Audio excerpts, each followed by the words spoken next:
Hi, I'm Jan Heiss, reporter with java.sun.com, Sun Microsystems Java developer website, and I'm here today at the JavaOne 2007 conference, the largest, well, one of the largest, if not the largest, developer conferences in the world. And I'm here right now in the Moscone Convention Center in beautiful downtown San Francisco, and I'm in the exhibition pavilion in an area called the Playground, where many innovative projects are on display. And with me today is David Mercier. And David, welcome.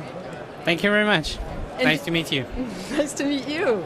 And David is with a team of 20 volunteer engineering students from Canada. And can you pronounce the name of your university so I don't butcher the French, David? So the name of the university is ETS. It's for École de Technologie Supérieure.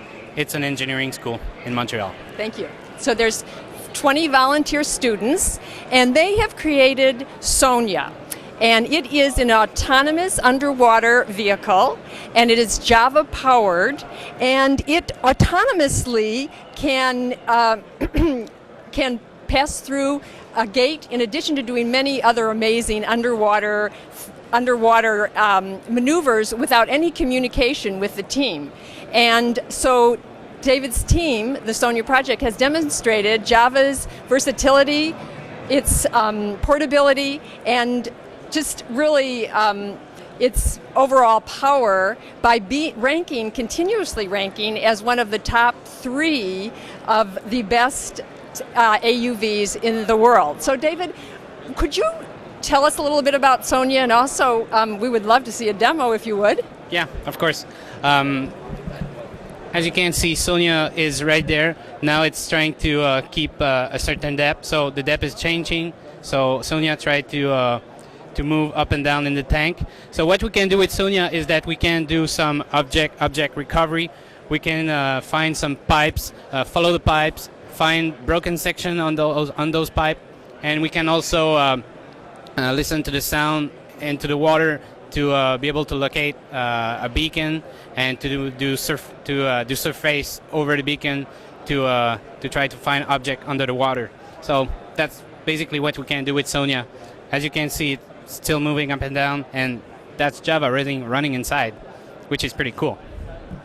That's Java, that's magic. So, David, why did you choose Java technology for this project? Why did you choose it? First of all, because it's a really easy language to learn. So we are undergrad students, so there is a lot of new people every year in the project, so it's really easy to use Java because Java has a good learning curve. And the second point that is really important is that we don't have to do memory management. So that's the very good point. It's why we choose Java. Thank you. And can you go into a little more detail about under the hood, how you use Java under the hood for our developer audience? They'll love it. Yeah. First of all, we do use J2SE, the standard J2SE available on the Sun website, and to do remote monitoring, we use GMX, which is Java management. I don't remember the meaning of GMX. Anyway, Java management. Java management extension. You're right. Yeah. And we use Java 3D for the simulation. So as you can see on the screen right there, we use simulator, and the simulator is all written in Java 3D. And we do have some tools, the telemetric interface. So this is the details under the hood about Sonia. So, David, what makes Java technology such an ideal programming language for robotics? Can you explain that to us? Yeah. Usually robotic development is reserved for the people that knows the hardware. But with Java, you don't really have to know the hardware because you just write an application on your desktop and you deploy it on your machine and it's working out of the box. So Java is really good for that. You can be a software developer and to work with robots, which is pretty cool. And also, like I said earlier, we don't have to worry about memory management or stuff like that. So it's why Java is really good for the robots. Thank you. So you told me earlier that your team, 20 people, you're all volunteer. You don't get any academic credits. You don't get any money for this. Yeah. And you explained, you said, well, we do it for the fun, which is great. And can you talk a little bit more about why you're all doing this and going all over the world with Sonia? You know, it's all about opportunities.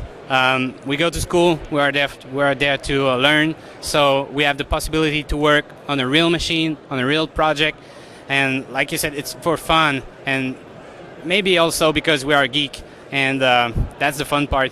You put some geeks together and they will have some fun, so that's a geek project, and I'm a geek, so we are all geeks. It's just for fun, just because it's worth it, really.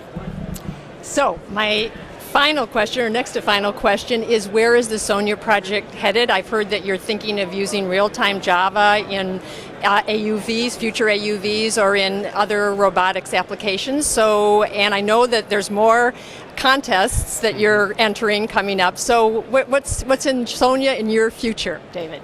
Yeah, so we plan to use real-time Java as soon as it's going to be available on a Linux platform. So it's going to be available really soon, and we plan to do some more precise positioning under the water.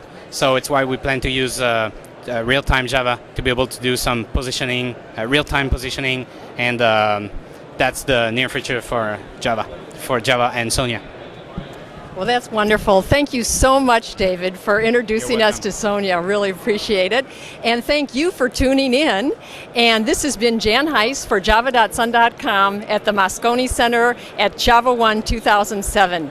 Thank you for tuning in.